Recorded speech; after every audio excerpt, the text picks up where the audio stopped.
Bonjour et bienvenue sur Afrique Sport pour la matinale de ce samedi 3 avril 2021.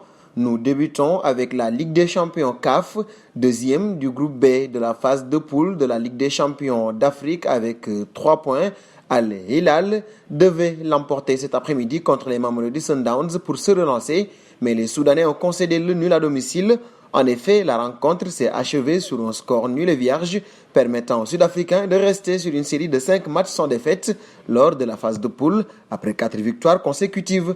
Et nous passons en Angleterre. Ici, Kelechi Iheanacho a été élu joueur du mois de mars en Premier League. Au cours de ce mois, l'attaquant de Leicester City a marqué 5 buts en 3 matchs de championnat pour les Foxes avant la trêve internationale. La complicité du joueur de 24 ans avec Jamie Vardy a aidé les Foxes en l'absence de James Maddison et Harvey Barnes. L'international nigérian a remporté le prix devant le défenseur de Chelsea, Andreas Christensen, l'attaquant de Tottenham, Harry Kane, Jesse Lingard de West Ham, Riyad Mahrez de Manchester City, le gardien de but de Leeds, Ilan Meslier, le défenseur de Manchester United, Luke Shaw et Leandro Trossard de Brighton. Un saut auprès de Mohamed Salah désormais, selon les informations du Transfer Window Podcast. Les Reds pourraient bien ouvrir la porte à un départ de l'Égyptien en cas de bonne offre. Une ouverture dont pourrait profiter donc le PSG, visiblement attentif à la situation de Salah.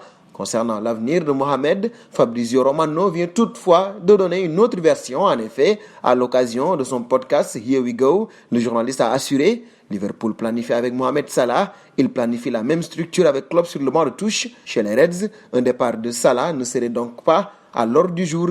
Seconde partie de cette matinale du samedi avec Verratti, revenu blessé du rassemblement avec la sélection italienne. Il avait déjà été annoncé forfait pour le choc contre le LOSC ce samedi dans le cadre de la 31e journée de Ligue 1 en raison d'une blessure. Malheureusement pour le club parisien, le milieu de terrain va également manquer le choc face au Bayern de Munich. Ce sera mercredi prochain. L'Italien, testé positif au Covid-19, va devoir respecter une période d'isolement d'une semaine avant de pouvoir prétendre à revenir à l'entraînement. Et nous filons en Espagne alors qu'Erling Haaland est convoité par tous les plus grands noms européens. Le FC Barcelone aurait déjà prévu un plan pour s'attacher les services du Norvégien. Selon eSport 3, l'idéal pour les dirigeants du Barça serait de recruter Erling Haaland seulement à l'été 2022.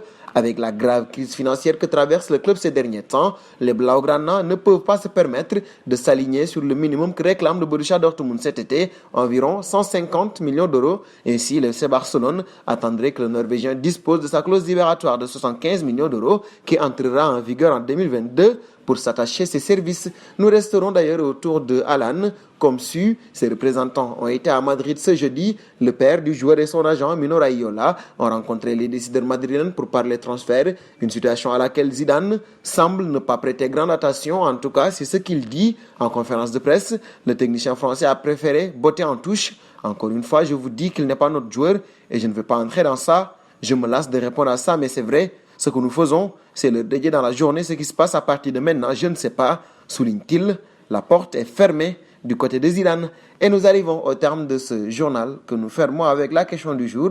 Le Real de Madrid doit-il signer Erling Haaland? Vos réponses seront attendues en commentaire. En attendant, n'hésitez pas à vous abonner sur Afrique Sport pour ne rien manquer du football continental et international.